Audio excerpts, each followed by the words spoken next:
শুভ সকাল বন্ধুরা। দুপুরবেলাতেই ঘট ভেসে গেছে। তো এখন মাকে বরণ করা হবে। তাই বরণ করার আগে মায়ের গায়ে যেসব গয়না আছে, সোনার উপর গয়না, সেগুলো খুলে নেওয়া হবে। কারণ প্রতি বছর ওই গয়নাগুলো পরিয়ে পুজো হয়। তো 53 বছরের এই পুজো, তাই প্রতি বছর কারো না কারোর মনস্কামনা পূর্ণ হলে হয় মায়ের প্রতিমা, না হয় কেউ গয়না বানিয়ে দেয় মাকে। তো মায়ের এক জোড়া কানে আছে, ওই যে মাথার উপর মুকুট, ওই সিঁথিটাও ওটাও, আর 3-4টে হার, পায়ে নূপুর, তারপর নাকের ওলক সবই আছে। 4টে মতো রূপার হার, আর ওটাকে কি হার বলে, সীতাহার মনে হয়।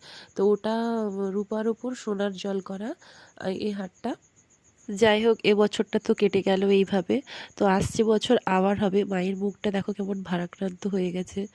তো এই ছিল আজকের ভিডিও। ভালো লাগলে সাবস্ক্রাইব করে অবশ্যই পাশে থেকো। আজ তবে আসি, টাটা।